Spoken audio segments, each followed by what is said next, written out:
Go for it. All right. Okay, good. Hello everyone. Welcome to ECON7950. Today we are very happy to have Dr. Andreas Bellofatto, and he's going to talk to us about macroeconomics research. And yeah, I'll just hand the time over.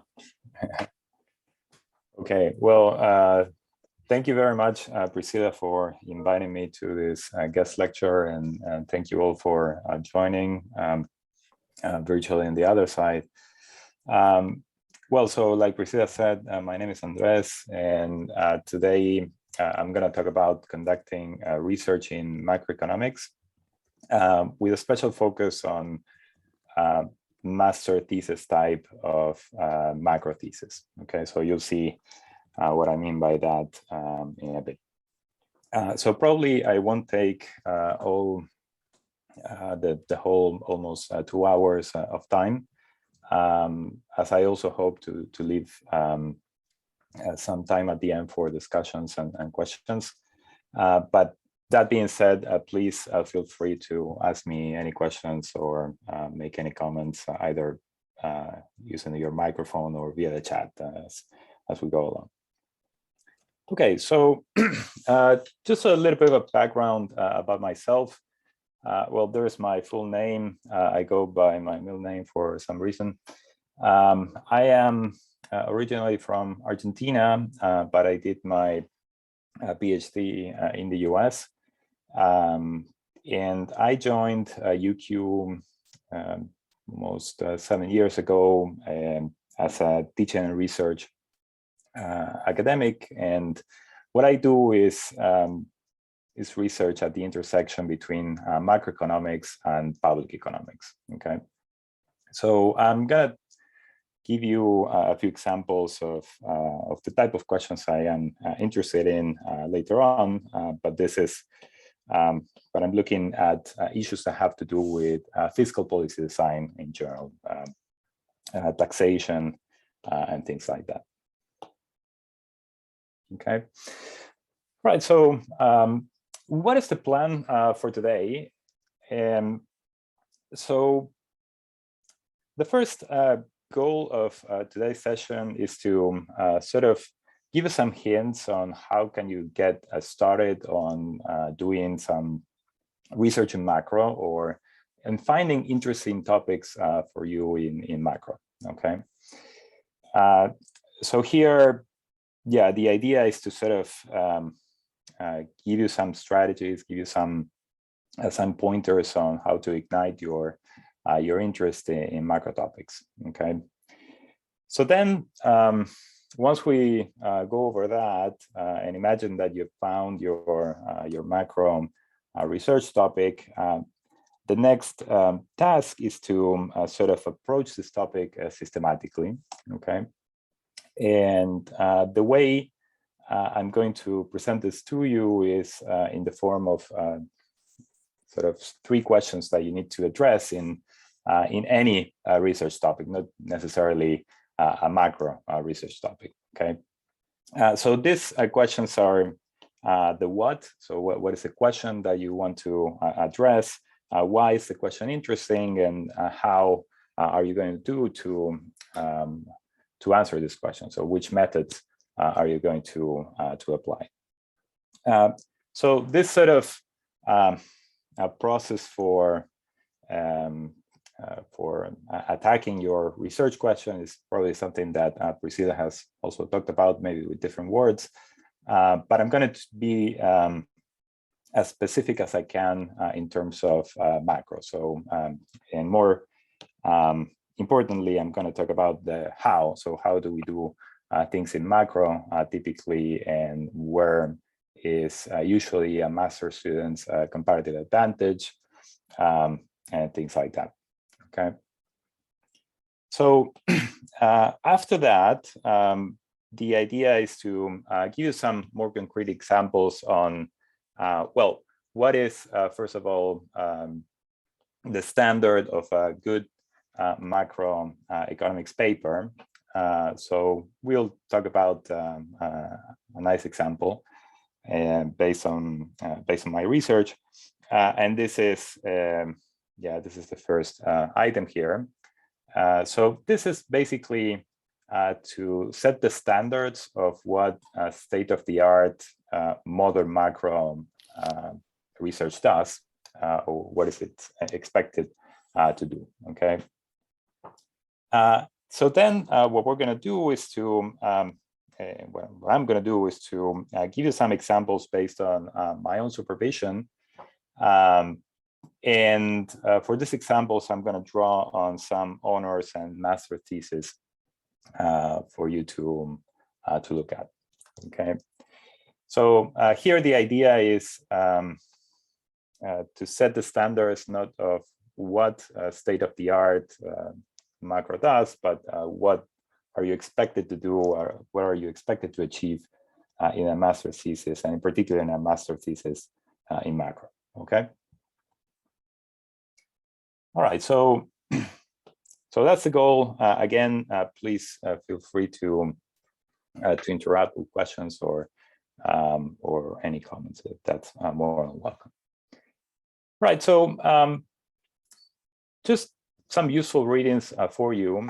This is not readings that I have followed very closely for today's lecture, but I was definitely inspired by these readings.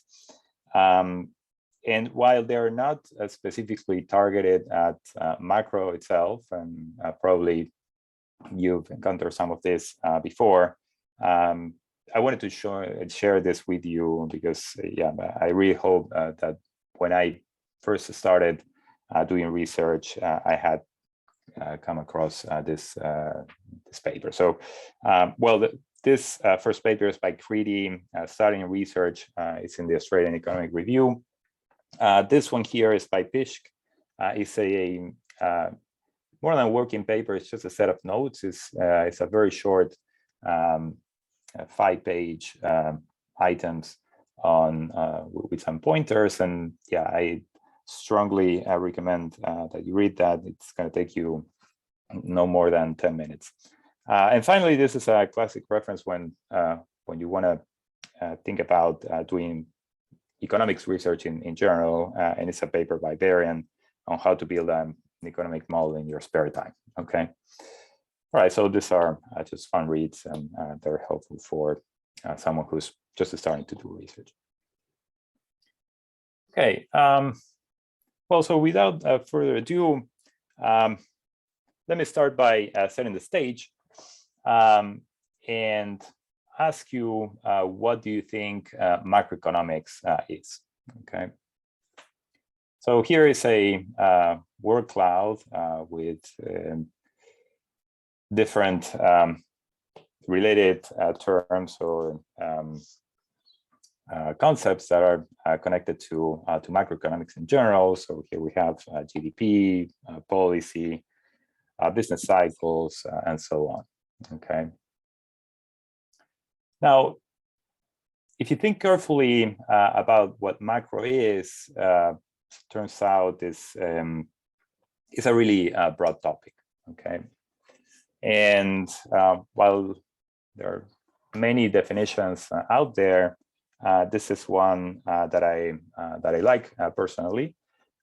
This is taken from Williamson, Steve Williamson's textbook, and it actually says that macroeconomics is the study of the behavior of large collections of economic agents. Okay. So if you take it at face value, this doesn't seem to be saying much. Okay. But in fact, it's giving you some hints on what modern macroeconomics do these days, or how do we approach problems in macroeconomics contemporaneously. Okay. So first of all, it gives us the idea that macroeconomics indeed is it's an area of economics that looks at aggregate economic phenomena, GDP, unemployment, things that have to do with the economy as a whole, rather than a restricted set of markets within the economy, for instance. Okay. And the nice thing about this definition is that it gives you the indication that macroeconomics these days is typically micro-founded. Okay. And what I mean by this is that the aggregate phenomena that we study in using today's macro tools is usually the result of the decisions of economic agents interacting in the economy. Okay. So a typical macroeconomics model in any or in most influential journals today will most likely feature one part, which is the behavior of the households themselves. Then there's another sector, which are the firms who are producing stuff that the households purchase. There is also sometimes a government, and all of these agents are modeled explicitly using the microeconomic tools that you've learned in some of your micro courses. Okay, so then the idea is that the aggregate phenomena in the economy it emerges as the equilibrium interaction between all of these agents. Okay, so typically these models feature more than one market, and that is why macroeconomics usually deal with general equilibrium models. Okay. Well, so this is just to give you a rough idea of what I'm going to refer to as macro today. And as you can see, this is a really broad area that comprises a lot of interesting topics and issues to look at. Okay, so I'm going to be more specific as we go along. All right, so now that we know, or that I sort of tried to convince you on what macro is, let's try to get started with you doing macro research. Okay, so content in this slide is not very macro specific, but I think it's important to reiterate it if you haven't come across these ideas before. So as you might know already, research and coursework are completely different things. Okay, and in many ways, one can think of research being a little bit harder. Okay, so why is research harder than doing coursework? Well, first of all, you need to identify a research question yourself, right? So rather than studying and applying a question or an issue that someone else has developed, you need to come up with this question yourself. Okay, and you need to pursue this question and dig deep to find the answer. Okay.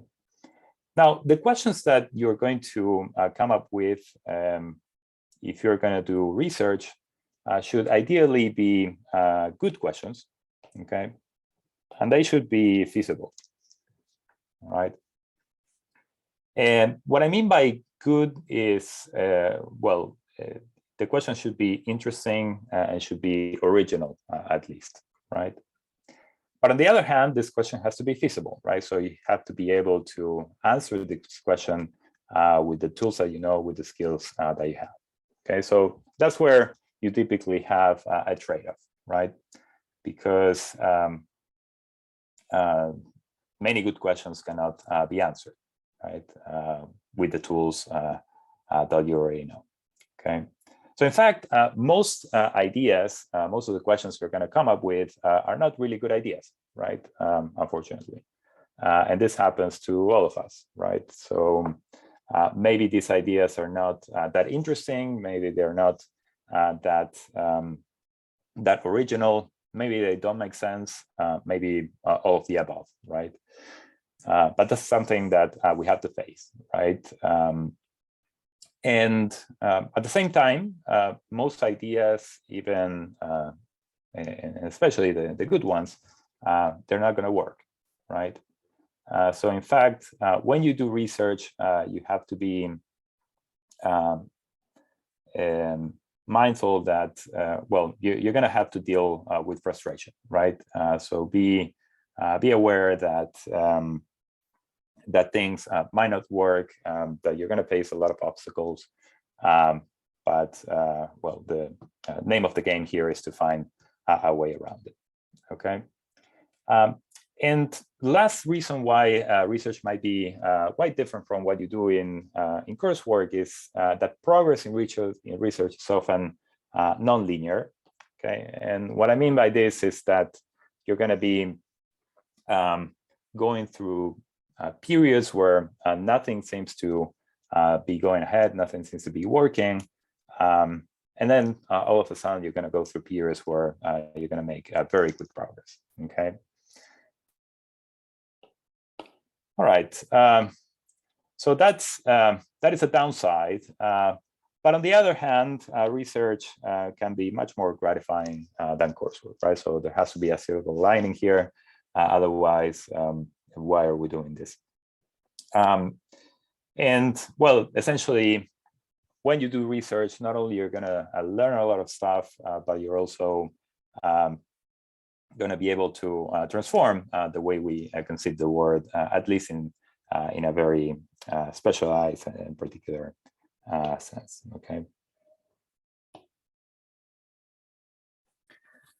All right. So how do we come up now with a good research idea in macro specifically? Well, unfortunately, there is no magic formulas here. There is no recipe that I can give you to come up with a good research idea, not only in macroeconomics, but in any field, right? But however, the plan for this lecture is to give you some strategies to sort of ignite this process and to make you produce a lot of ideas that you can then tease out, right? So that will then help you tease out the good ones from the bad ones, okay? So I'm going to talk about in the next few slides then of a few of these strategies, right? So this is, of course, not an exhaustive list. But, well, first of all, I suggest that you read broad audience outlets, then read non-technical articles, watch or attend macro seminars, engage in conversations about macro topics, and check out our profiles on YouTube's website. Okay, so let me get into each of these with a bit more detail. Okay. So the first suggestion, if you're interested in macro, right, if this is something that you feel it's close to your heart, my first suggestion is to start by reading broad audience outlets on macro topics. So note that this is very different from reading journal articles in macro, right? So most students, what they do is to jump to the journals right away. But the risk in doing so is that, well, you might get lost in the technicalities, right? And you might also lose sight of the forest, right? So you might lose sight of the big picture of what you're doing or what you want to do. Okay. So here are instead some magazines or broad audience outlets that you can check out. Well, I'm pretty sure that you're all aware of The Economist. So as a UQ student, you have free access to The Economist. You have this membership, and you can access all of the sections, all of the issues of The Economist, podcasts, and so on. Now, if you're interested in macro in particular, check out, of course, the finance and economics section. And if you're interested in doing research, there is this free exchange column, which comes out in every issue of The Economist. That what it does is to summarize some state-of-the-art economic research for a non-academic audience, right?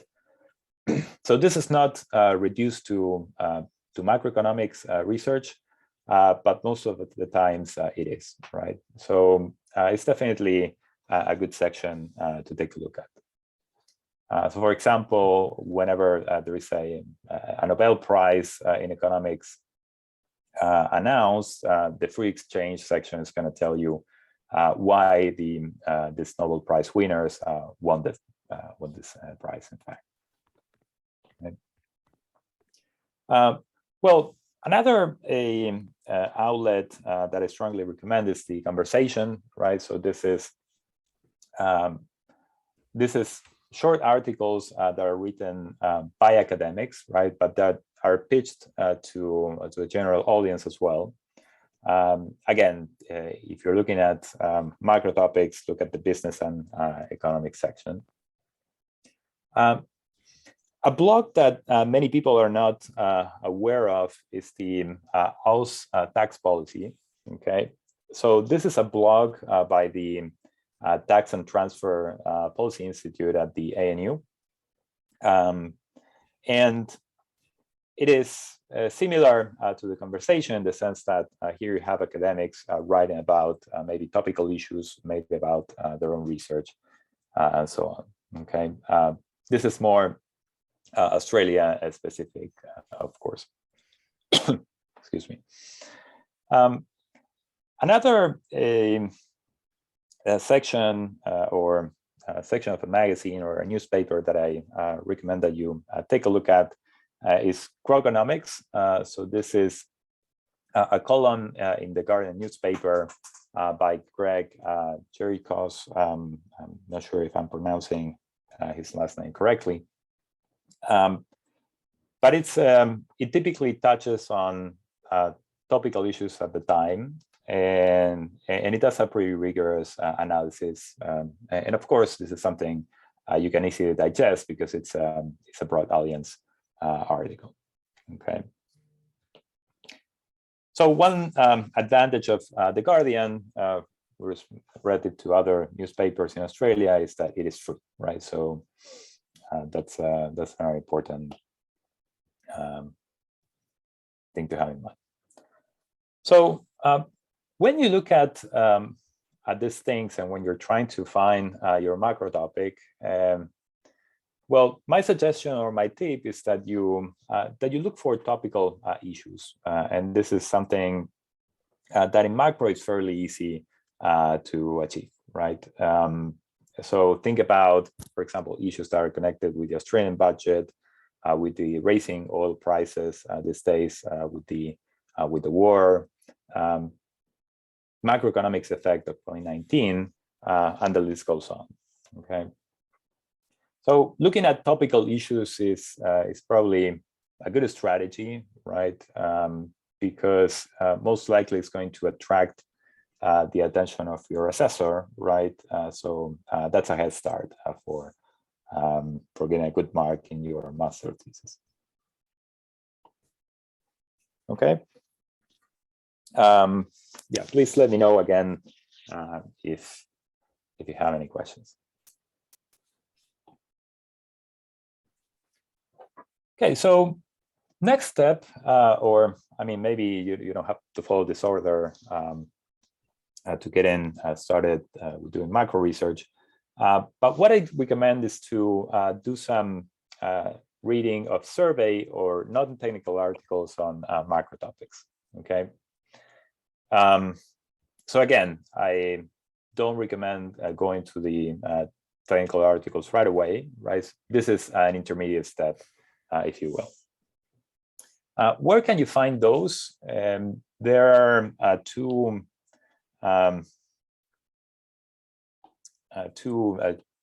journals that I like in particular.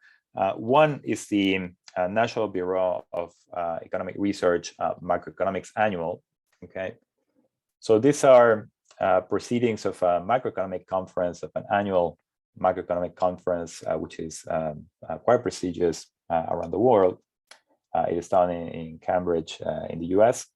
But the advantage is that it is not too technical, right? So it helps you build up your knowledge little by little on the topic that you want to look at. And it also includes comments and discussions by discussants of the presenter that is preparing a particular article.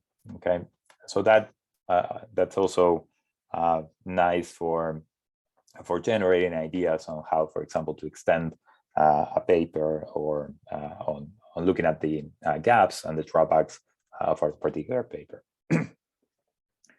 Okay, another journal that is very good for compiling non-technical and survey articles is the Journal of Economic Perspectives.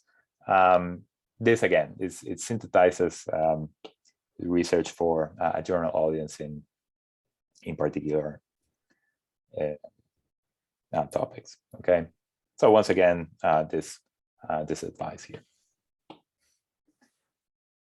Okay, third strategy is macro seminars, right? So an advantage of the pandemic, this sounds tautological, but is that you can now have access to very good seminars online, right? And many of those are actually recorded, right? So so you can, for example, go on a YouTube channel that features well, very excellent speakers in macroeconomics internationally, right? So this YouTube channel I'm referring to is called the Virtual Macroeconomics Seminar, sometimes called VMAX. Okay. So this is something. This is a project that got started in the US, but here we have the counterpart in Australia. It is called the Virtual Australia Macro Seminar. So this is, the acronym is WAMS. Okay. So this one is not recorded, unfortunately, but you can probably ask to join the list and watch some of the seminars, which are they're given by really good speakers. Okay. Now, well, so this features links that I added later. So, well, I'm going to post this slide so you can access links. Otherwise, if you can't, just Google these keywords and you'll find your way. Okay. Now, another type of seminar which I recommend that you join is actually a seminar that I organize myself, and it's the UQ Macroeconomics Seminar Series. Okay. So again, you have the link here on your slides. Okay. Now, most of these seminars are virtual. They're organized via Zoom. Okay, and I'm happy to add you if you want. Some of them are in person. So in particular, next week we have an in-person speaker, and yeah, it's coming from the University of Melbourne. An announcement will be posted on this website very soon. Okay. So when you either attend or watch the seminars, it's very likely that you won't be able to follow all the details, and that's perfectly normal, right? At least these seminars will give you an idea of well, what topics is the literature currently struggling with, right? And how are these researchers doing to cope with these issues? Okay. So in a seminar, if you can at least follow the introduction and well, the introduction, a good introduction would typically feature in a seminar a highlight of the results. So if you can at least follow this facts and then some discussion, obviously, along the seminar, that's more than enough. Okay. Yeah, sorry, just to add, I mean, for students attending seminars for the first time or also the first year, typically you will understand more than the first 5 minutes of a seminar. Yeah. And that is very natural. It doesn't mean that you are not good. It doesn't mean that you have some problem. It's just because it's kind of your first few seminars. As you attend more, you are going to be understanding more and more and more, and that's just how it progresses. Nothing about ability or anything else. Absolutely. And bear in mind that well, yeah, totally agree with Priscilla, but these researchers who are presenting in seminars have devoted their careers to the topics that and the research that you're seeing being presented. So you're just starting this journey, right? But again, I think it's a good exercise to attend seminars. Also, and as a byproduct, you get some exposure on presentation skills and good presentation skills. Some seminars are very good in that sense. Some are not that good, right? So you're going to be able to decide the two types eventually. Okay. Well, so last strategies are more natural, I guess, but well, I think it's important to touch on them. So strategy number 4 is, well, make sure that you engage in conversations, right, about macro topics. So many people are interested in macro issues, right? So if you talk about inflation these days, everyone is going to have an opinion. Make sure that you ignite these conversations, right? So either with your students, if you get a chance with some other faculty, they could either be economists or non-economists, with your family, with your grandma, whatever, right? So it is useful to talk about these things to get you thinking more rigorously about these issues, okay? And these days, well, so a conversation doesn't necessarily have to be in person, right? And you can follow lots of economists, macroeconomists on Twitter, right? Some of them have quite interesting twists and threads. And so here is a list of those economists. So we have, for example, Paul Krugman, he's a Nobel Prize, also Stiglitz. We have an in-house macroeconomist, which is quite active in Twitter, John Quigan, and so on. Okay. And well, so last strategy is something that you eventually have to do, right? So you have to approach some researcher at UQ that is doing macro. Okay. Now this strategy is deliberately listed last, right? Because I suggest that you do this kind of homework yourself before contacting or approaching some macro researcher. Okay, so this is going to save you time, and you should be able to find a better match if you do this. Okay. Now I should be also warning you that well, at the moment at UQ we're a bit scarce of macroeconomic researchers, but the situation is going to improve later in the year, right? Because at least two macroeconomists are going to join us in the department.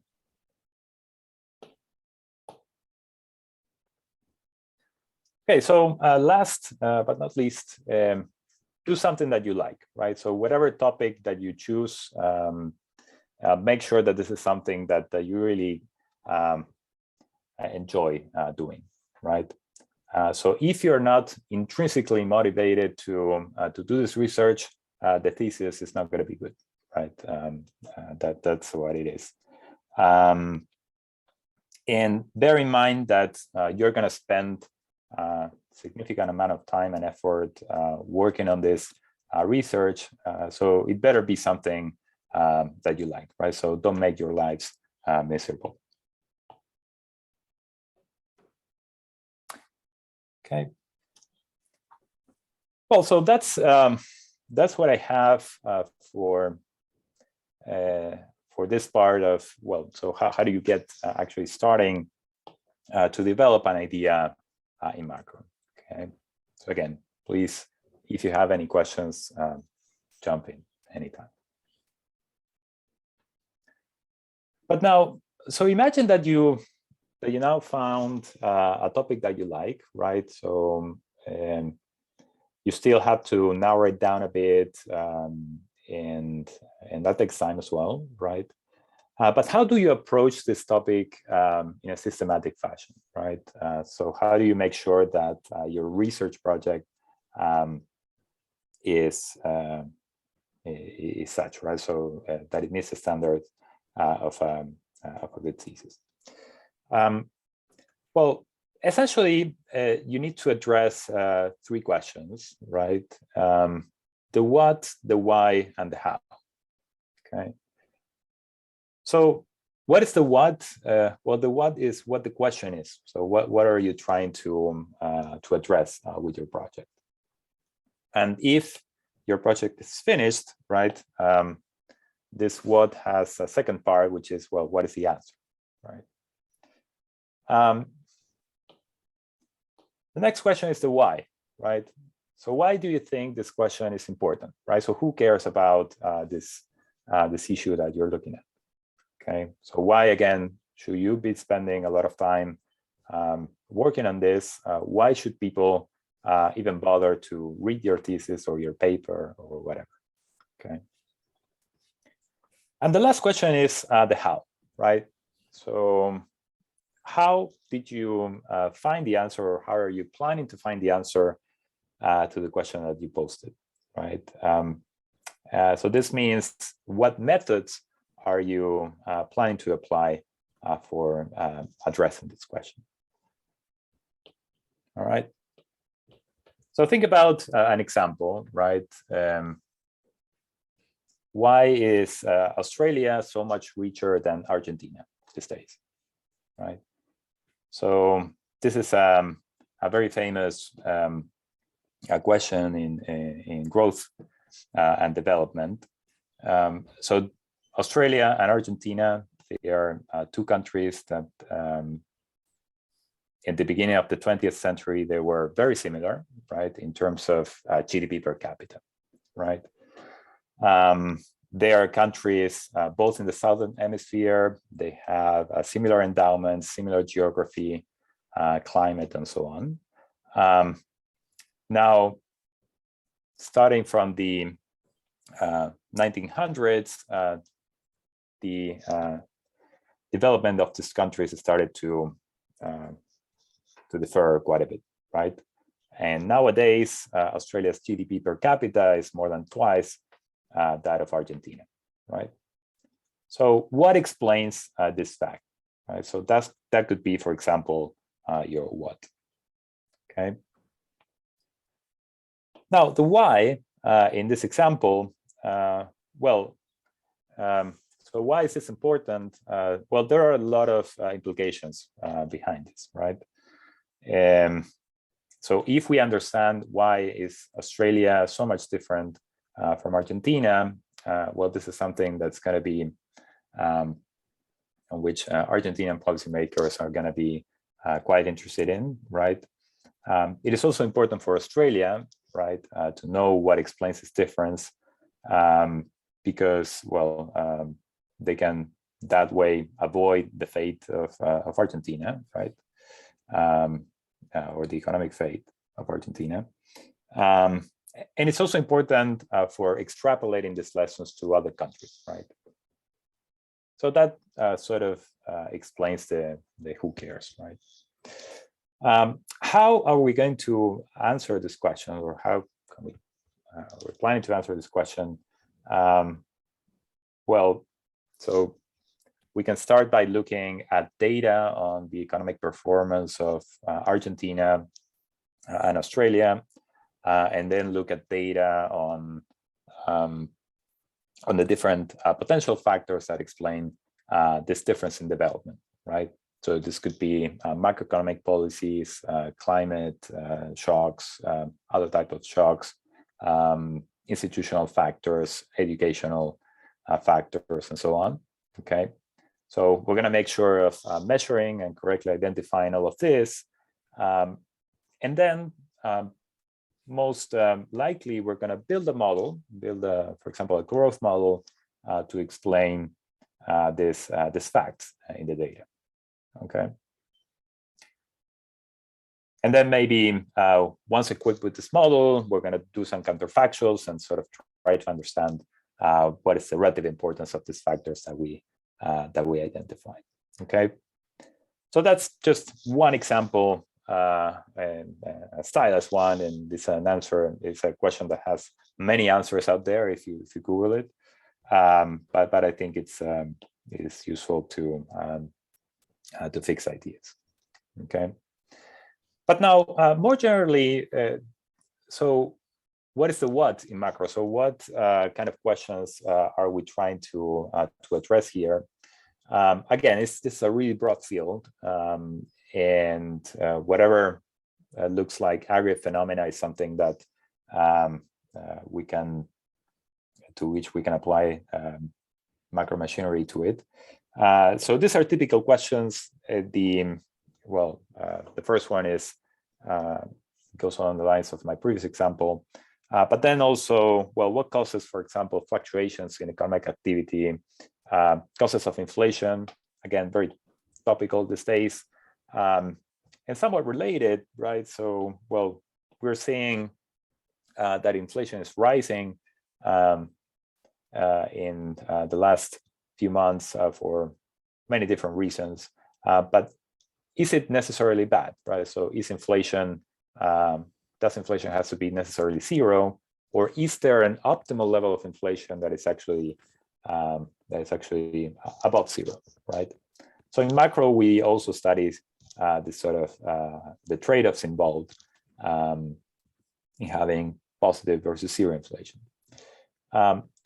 Unemployment, why do we have unemployment? What is the effect of minimum wages? The role of central banks or fiscal policy authorities in influencing economic performance. This again, they are just some examples of what you can do. So these are examples of questions from my research. So again, I work on macro and public economics, and this where these two subfields overlap. And these are things that I typically work on. So I have some research on income taxation and more specifically on how high should top income taxes be. Relatedly, I have some research on how should accumulated wealth, say from bequests or from other type of transfers across generations, should be taxed. I am also working on a project that looks at subsidizing a mortgage debt, and where in fact the macroeconomic effects of subsidizing mortgage debt. So in the US, for example, there's a policy whereby on your first home you can deduct you can tax deduct the interest on your mortgage debt, right? And there's a lot of discussion around well, what is this useful for, and why should policymakers use this particular tool? I also have some research on tax decentralization, meaning, well, how should a federation distribute tax powers across regions with autonomy. And more recently, I'm looking at the taxation of firms, right? And more specifically, why what should the government do to provide adequate stimulus to businesses? Okay. So again, this is just a set of questions that we can address in macro. So can you hear me? Hello? Oh, got disconnected. I can hear you, although I think so I the have a screen connection. was It froze. and actually maybe, do you want to stop sharing screen first, because it was asking you. Yeah.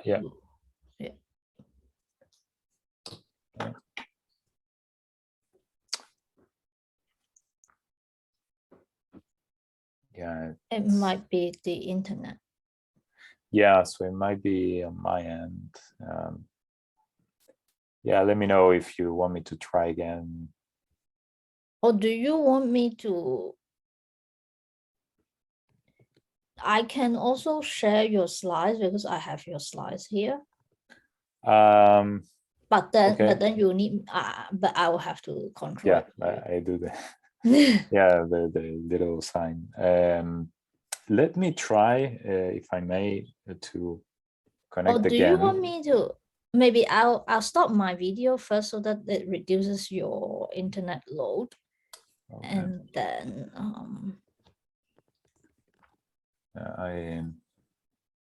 okay, let's try that.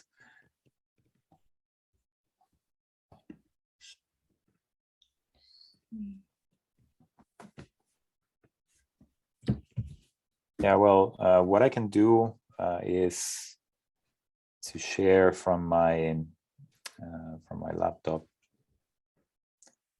because I was sharing from my iPad. I see. And that might be causing some trouble. So sorry about that. No let me see. Can you see this? Yes. All right. Where were we?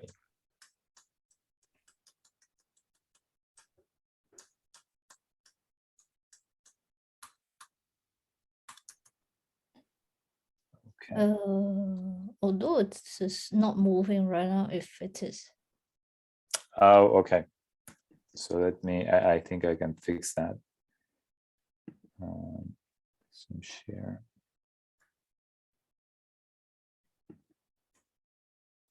I'm just seeing the title slide right now. Just the title? Yeah, just the title. Oh, here, yes. Here we are. Yeah. Yep. Okay.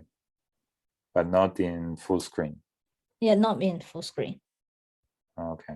So apparently, it's an issue with the full screen. Well, so we can continue this way.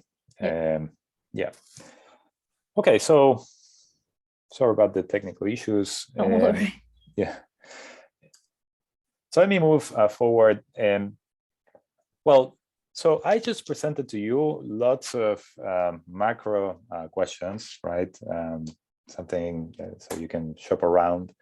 But when you look at these questions, well, there are many ways of classifying these questions, right? So there are issues that have to do with long-term macroeconomics, others that have to do with the short-term and so on. But classification, a taxonomy that I want to highlight here is that there are roughly two types of questions in the examples I gave you before. There are, on the one hand, positive questions, and on the other hand, there is normative questions, right? So the positive ones are questions that have to do with an objective investigation of the data, right, or the facts. So these are questions that focus on, well, what was, what is, what will be, without any ethical adjustments of any sort, right? So say, for example, if you want to look at the relationship between inflation and unemployment, that's a positive question, right? So there's nothing, you're not saying that this relationship is good or bad, it's just what it is, right? What the data shows it is. So as opposed to this, there is normative ones, which is in which the focus is what should be, right? So the optimal level of inflation question I mentioned before, that's an example of a normative question, right? Because what is optimal, well, that really depends on ethical judgments, right? And on normative criteria, right? So we can think about optimality from the perspective of the of a representative individual, or from the perspective of the poor, or from the perspective of the rich, and so on. Okay, so just bear in mind that these questions rely on ethical and social goals. Okay, so the reason I'm saying this is because when it comes to macro thesis in master's thesis, positive questions are much more common. Okay, and a usual strategy that master students follow is, for example, to take a paper, right, and for example apply some empirical methodology of this paper in a different context. Say it could be a different country, a different time period, and so on. Okay, and this is by nature an exercise of a positive sort. Okay, so I'm going to give you some more specific examples later, but that's something just to flag now. Okay. Okay, so that is as far as the what, right? The first of the three questions in our methodology that we should think about. Now, the next part of how do we approach a research topic in a systematic way is how to address the why, right? So, what makes your research interesting? Okay. Now, unfortunately, there is not much I can say about this, as this is really application specific, right? So depending on the issue that you're looking at, your why will be obviously different, right? So this is somewhere where your supervisor's input will be quite important, right? So make sure that you discuss this with your supervisors from the onset. And here I want to come back to this distinction between the positive and the normative, because positive questions, at least when it comes to macro thesis, are typically easier to sell, right? What I mean by this is, well, I mean, imagine you compare an exercise of looking at the data and building models to explain particular facts, to normative exercise such as, well, so imagine that you want to answer how large should taxes on high earners be, right? So there's no right or wrong answer in principle, depending on well, what your ethical values are, right? So if you put a lot of weight on merit, then your answer is going to be very different from one that puts a lot of weight on redistribution, right?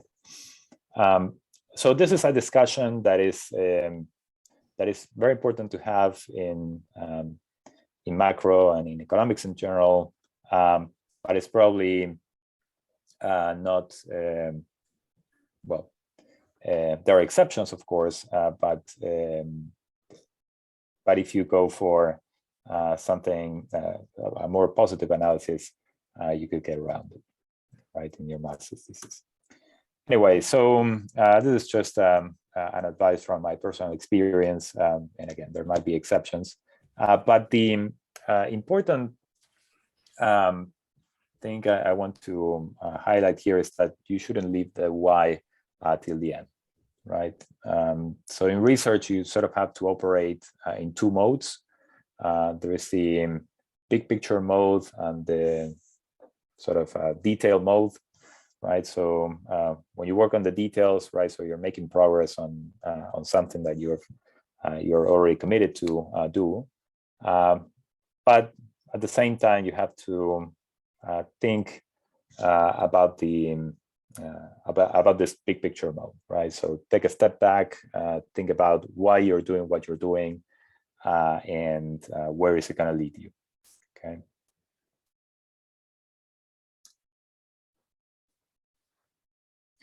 Okay, so I guess the most important aspect of this what, why, and how today is the how, right, in macro. So how are we going to approach the macro questions that that you're going to come up with, right?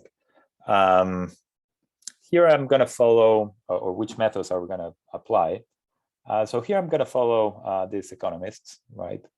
Which essentially list three key strategies, three key skills, that you have to master, right, for writing a good paper in modern macro. So the first one is theoretical tools, right? So in macro, we build models to analyze aggregate phenomena. Okay, so going back to my example of comparing Australia and Argentina, there is usually going to be a structural model underlying this research that pins down the mechanism that explains this difference in performance in economic growth. Okay, the models that we build in macro are typically dynamic models, right? By which I mean that they have many periods, could be an infinite amount of periods. So dealing with these models requires that you master some techniques, for example, or some dynamic optimization techniques like dynamic programming, optimal control, and so on. Okay. So in these models, remember that are usually micro-founded in the sense that we're also going to provide some microeconomic tools for understanding the behavior of each of the agents in our modeled macroeconomy. Okay. So that's as far as theoretical tools go, right? But now, so imagine that you build this this theory. Next step is to solve this model, right? And unfortunately, solutions to macroeconomic models are rarely analytical, right? So only a few examples can be solved using pencil and paper. And most of the times these are, very special examples, okay?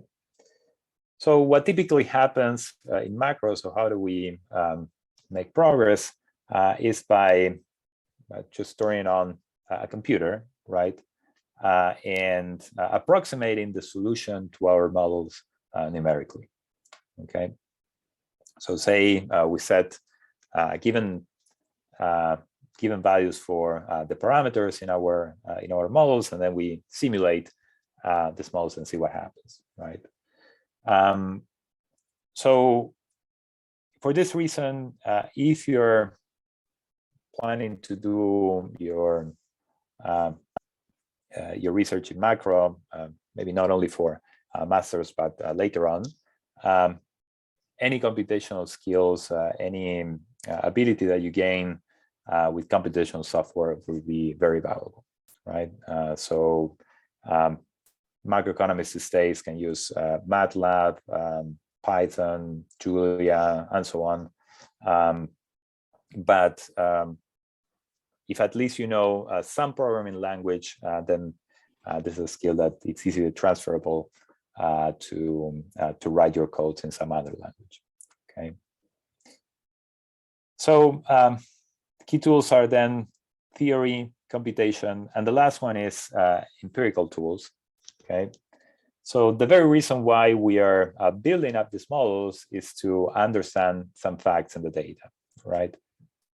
So again, different performance of economies or countries across time. Okay, so we need to be able to fit these models to some relevant dimensions of the data in some way. Okay, so as you can see, there is a mix of the skills that you need to be acquainted with when doing macro. And what these guys also say is that there is a fourth tool, which is common sense, right? And this is also very important, not only in macro, but aspects of research and your life in general, right? So the way we interpret the results of the models, the way we judge what aspects of reality we're going to extract from when building models, and so on. So let your common sense guide you, okay? And your supervisor. Okay, so this looks like a pretty ambitious kind of agenda, right? So if you're gonna do macro, it looks like you need to do some theory, some computation, some empirical work. But now to set the right expectations, what typically happens with a master's thesis is that, master students generally rely on one of these dimensions, or maybe two, okay? So you need to think carefully about what is your comparative advantage given your backgrounds, right? For most master students, their backgrounds are such that they are more comfortable with empirical methods, say vector autoregressions or other sort of econometric techniques that we can apply to study macro issues. Okay, but some other students might be more comfortable with computational methods, right? That's something that you need to think carefully about when looking at your or when thinking about your topic. Okay, so unless you have any questions, so here I have a little challenge for you. Okay, the goal of this challenge is to sort of apply this this methodology of identifying the what, the why, and the how in one particular paper, which I think is a very nice example to apply these concepts. Okay, so the paper is this one by Sturck, Sedlacek, and Paxley. Title is The Nature of Firm Growth. And this is a paper that has been recently published in the American Economic Review. This is one of the top general interest journals in economics. Okay, so this means that this is a very, well, it's going to be a quite important paper, very likely in the literature. Okay, so you can access this paper either by going through your Blackboard it's site. on Blackboard already. Okay, thank you, Priscilla. Or otherwise, you can click on here. So the task is the following, right? So I want you to, or I want to ask you to read the abstract and introduction. That's it. And identify the 3 questions we've been talking about here in the paper. Okay, so try to identify the what, right? So what is the question that these guys are trying to address? Why is it relevant? And what methods are they applying to address this question? Okay. So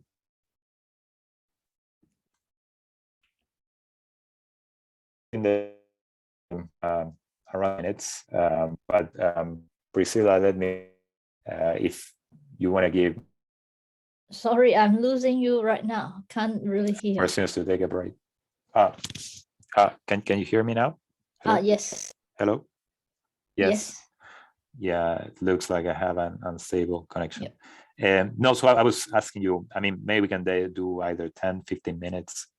Yeah, and come back. So let's take a 10, 15 minutes break for you. But of course, you know, if you are looking at this, you should be trying to look at this paper and complete the challenge. So the paper is on Blackboard. If you go to learning resources, this is week 6, you know, the week, you know, today's folder. And then you should see this paper in the folder already. The link would require a library login. So you can also log into your library account and then search for this one. Should be accessible through JSTOR anyway. But yes, so meanwhile, Andreas and I can drink a have a sip of water or something like that. Yeah. Okay. Yeah, so then we can come back at like 1:20 or so. Yeah, you want to? Yeah, 1:20. I'll pause the recording right now so that if anyone is watching the recording, you know, they won't be bored with a 10 minutes break. All right. Yeah. All right. Just 1 second.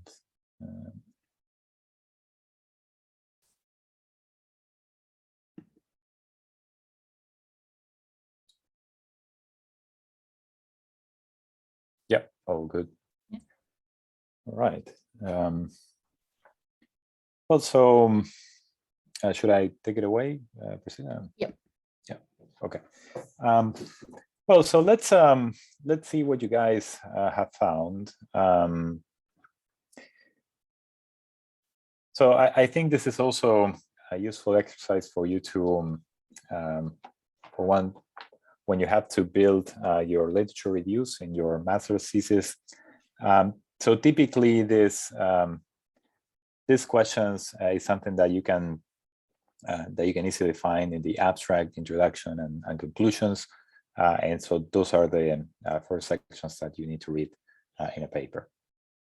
Okay. It's actually also very helpful for the next assignment, I should say. Okay. Well, I'm glad. Yeah, excellent. All right. So, does anybody want to share the what of the paper.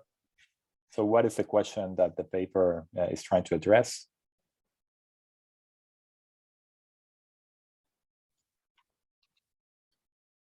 What is the question? What is the answer?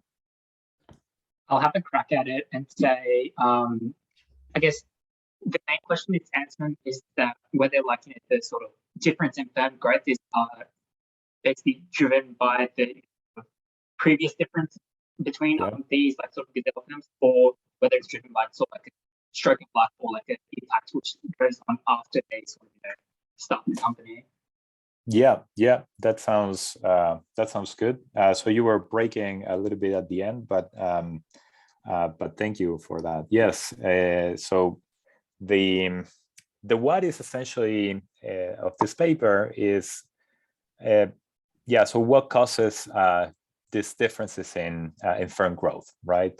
So the performance of firms is there's a lot of heterogeneity. There is firms that die within a few years or exit the market within a few years, and other firms that are what they call gazelles, that they grow very fast. And like you said, get your name. What's your name? But maybe if you don't want to share, no worries. So the is whether ex-ante factors, like for example the managerial skills of the entrepreneur creating this firm is important, or whether exposed factors like demand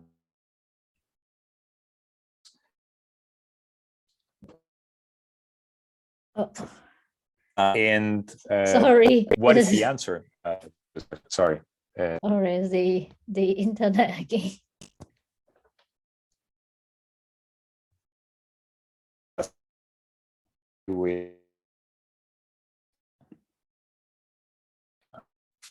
Yeah, I'm gonna change my connection. I'm gonna do a hotspot.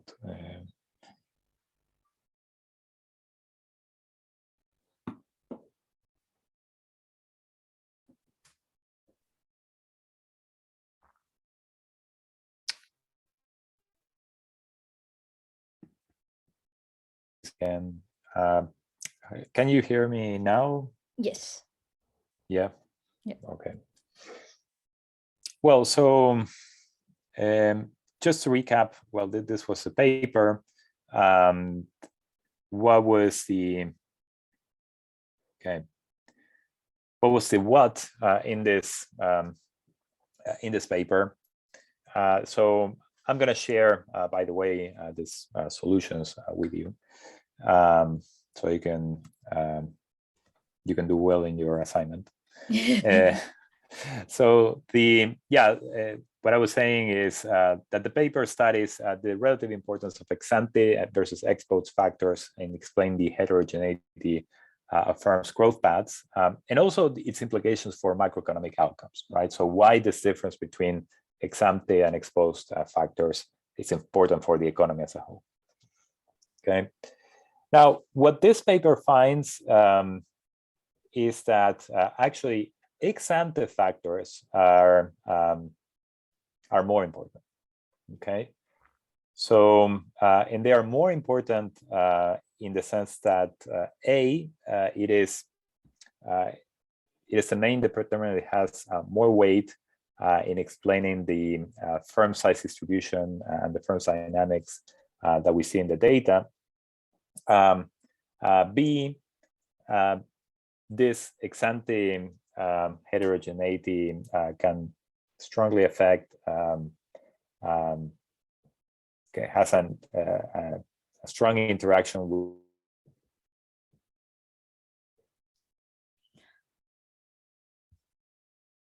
Sorry, you are off again.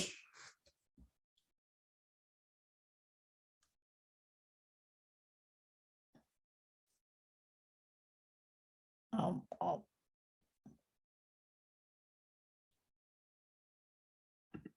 Oh.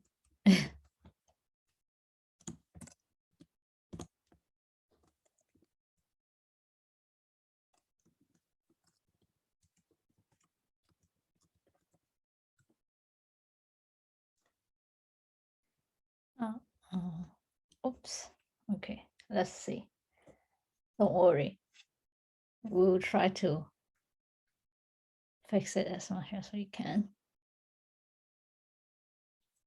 Looks like Andres is offline. He should be able to get back in by himself because he's a co-host.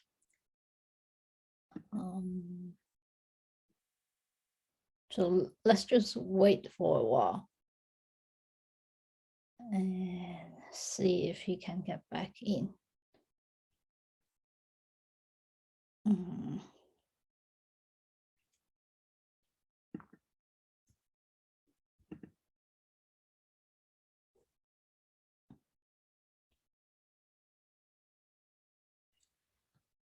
Oh, internet.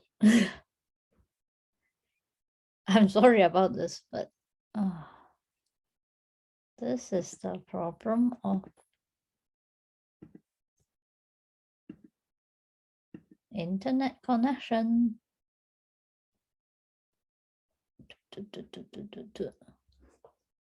Let's just see. I'll see if he might have sent me an email to do anything. Hello? Yes. Yes, sorry about that. Don't worry. Yes, looks it's terrible. I've never had such a bad connection here. Yeah. Okay, so let me share the screen again. And okay, so can you see this? Yes. Yeah, okay, sorry about that. And well, so I'm not sure what was the last part you could hear, but well, have you heard part one? So I have heard part one already. Okay, great. So part two is the answer to this question. Essentially, so this can be found in the abstract of the paper, and it is the fact that ex-ante heterogeneity is relatively more important in many ways, right? So it's more important for explaining this heterogeneity in firm growth paths. It's more important for explaining the interaction between the macroeconomy and firm level frictions, and it's also important for understanding the decline in business dynamism over the last few years, right? And if you're interested about what business dynamism is, it has to do with the creation of new firms, right?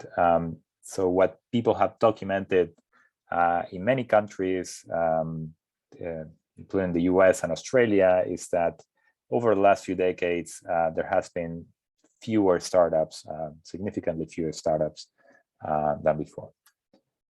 Okay, so given the technical issues, hello? Hello? Yes, I can still hear you. Okay, so I turned off my video, but if, okay. Yeah, so the why in this paper, so what makes this paper interesting, or the question of this paper interesting, is that's essentially in the introduction. Okay, and here's a quote, right? So it says that well, firm dynamics are key for explaining macroeconomic outcomes, but we know little about their performance. Okay, so why they are so different, and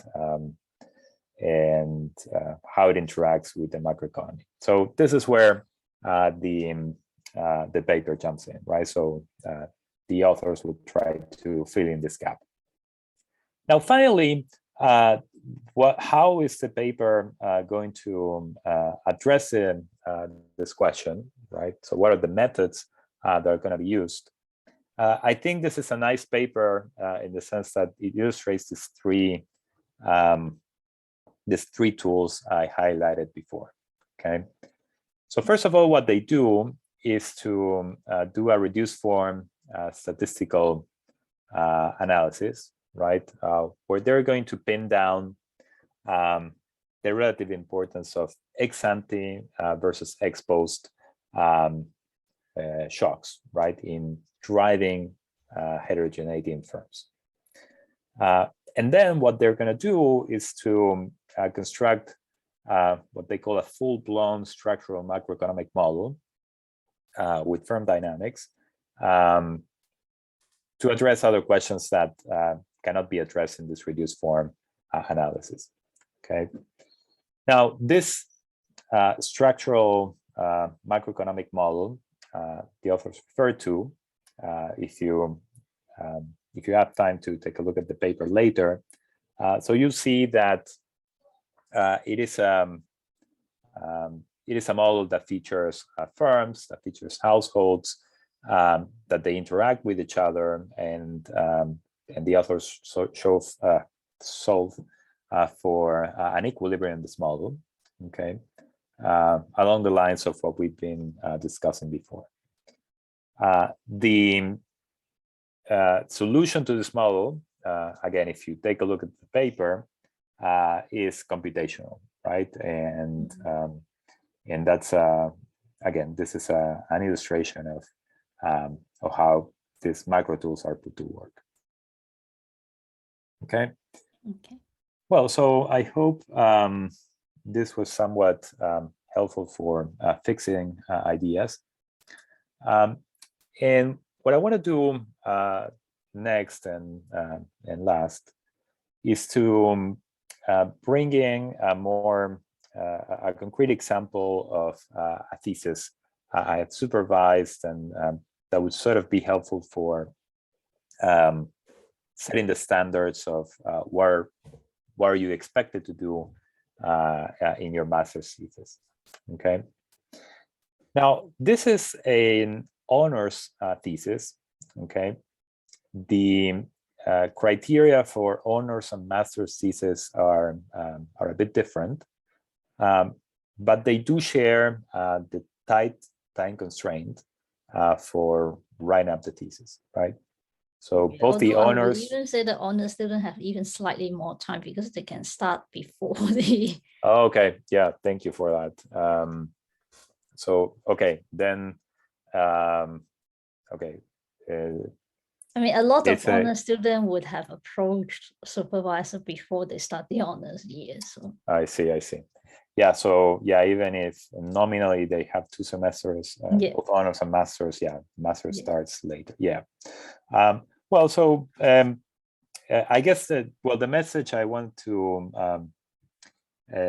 transmit is that there is only particular dimensions of the tools I mentioned before that you can use, right? And that is totally fine, right? So, and you can write a good thesis even if you focus just on the empirical side, for example. Okay.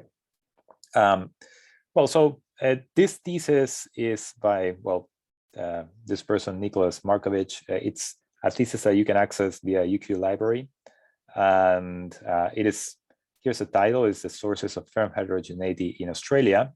New evidence from microdata. Okay, so what this paper, what this thesis is going to do is to build up on the paper that you just analyzed, right? And do a similar type of decomposition of the factors that explain firm heterogeneity, but not for the US like these authors do, but instead for Australia. Okay. So here's the abstract of the thesis. So more specifically, what's going on here is that this student has applied the methodology of this paper. Okay, so here is cited differently because it's cited in the working paper version. But it's going to apply this methodology by using different data, okay? And the main innovation is that, well, this hasn't been done in Australia before, right? And this data is really, really rich in terms of firm information, right? So this is micro data, administrative data on firms, right? So you have information on when the firm was born, when it exited, a balance sheet of firms, managerial skills of these firms. I mean, this it is a really really huge and deep data set. Okay, so well, what this paper has found is consistent with the paper that I showed before, is that ex-ante factors are actually more important than the ex-post ones. Okay, and then there is a nice exercise in which he compares the relative contribution of these ex-ante factors between Australia and the US. Okay, and as it turns out, in Australia, these factors are in fact greater according to what he found. Okay. So I want to give you just one more slide on this thesis because again, I think it's helpful for setting the bar of what can you do in this less than 2 semesters. So what this paper does is to take only the reduced form analysis of the Sterk and others paper. Okay, so we're going to define this LIA as being the level of employment of firm I at age A. Okay, and we're going to assume that the log of this variable follows this process. Okay, so in fact, this is a stylized version of what this thesis does, but again, I simplified it to get the message across. So you can see that this level of employment, right, can be decomposed into this variable U and this variable W. So U is the variable that captures all of these ex-ante components, right, in the differences of in explaining differences in firm employment. Okay, so this is where you add, for example, the the managerial skill of the firm, the location of this particular firm, and so on. Okay, so as you can see, this U variable, okay, is affected by this theta variable, which does not depend on age, right?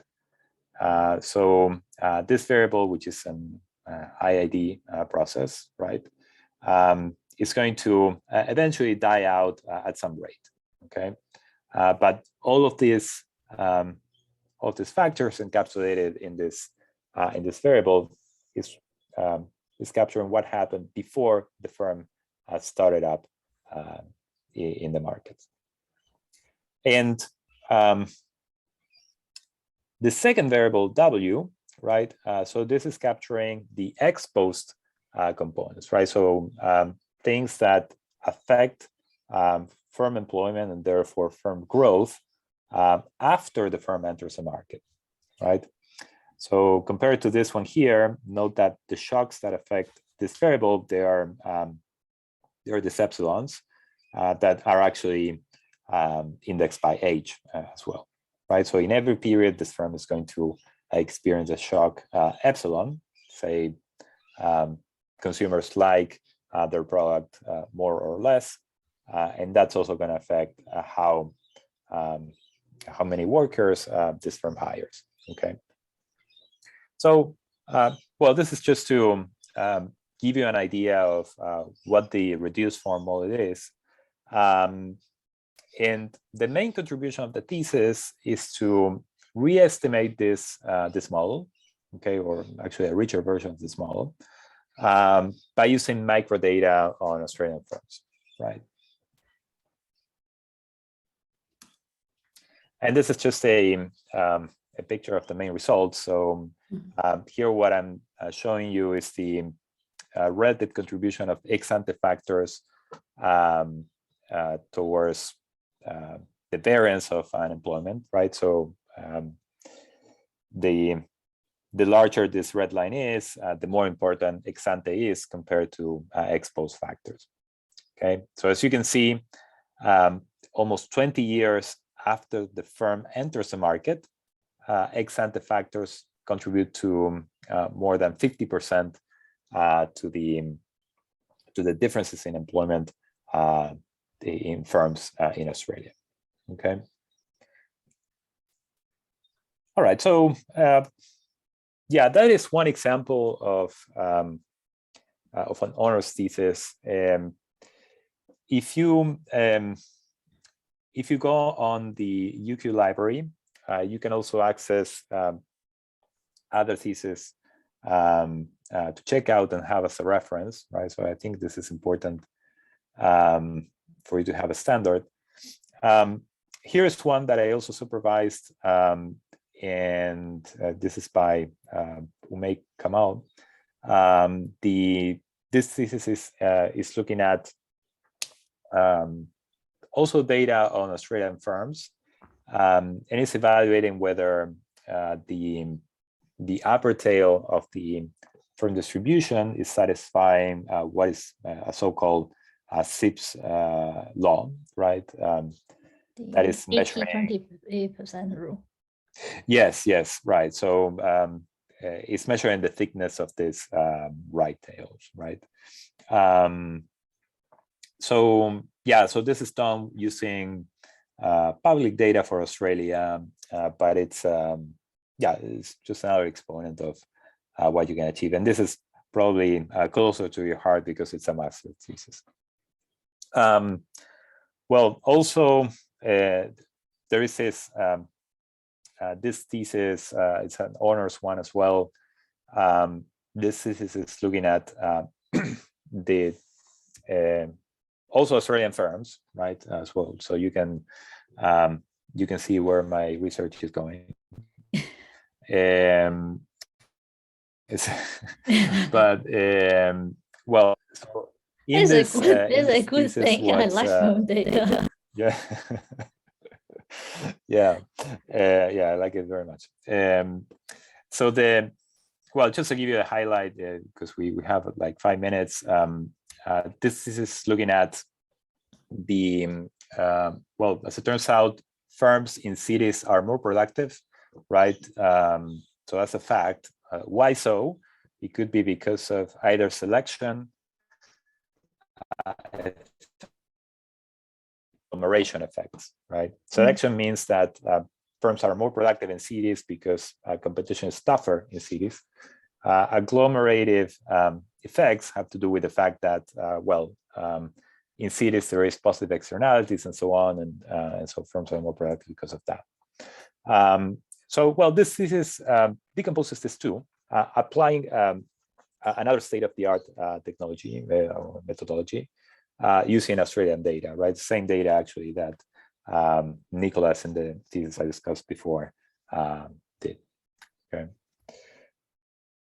All right. So again, you're welcome to check out those on the UQ library. So we have almost 5 minutes. So let me just conclude here and leave room for some questions, if any. So what have we done today? I've gone through some strategies or tips so that you can get your research started in macro. Now, to structure your thinking and be methodological, I encourage you to think in terms of the what, the why, and the how. So what is the research question, the motivation, and the methods that you're going to apply? Now, bear in mind that when it comes to the methods, state-of-the-art macro employs lots of tools, but a master's thesis, because of time constraints, because of backgrounds and reasons, is more limited in scope, and we understand that. Okay, so however, this is an important and useful exercise for you to build up your skills to do independent research, which is certainly available not only in academia, but also in public and private sectors. Okay, so that's all I have. Let me know if you have any questions, comments. Happy to take those in the next minutes. And sorry for the technical issues. Don't worry. But any questions?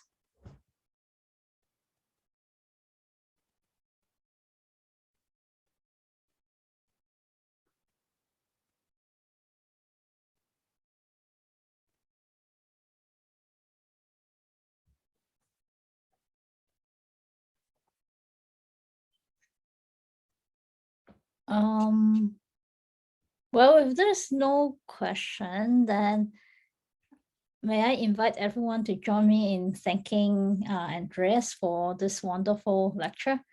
I have to say that I like it, and I like firm data, by the way. Okay, thank you. Excellent. Yeah, so thank you very much for this wonderful lecture. Indeed, I think it's very clear, very, and I think it does pave a very clear pathway for students to go. Fantastic. Okay, well, so yeah, that's the plan, and well, it's hard to to condense everything in a little bit of time, but yeah, hope this is useful, and good luck with the thesis. Yeah, thank you so much. Thank you, my pleasure. I'll stop the recording first, and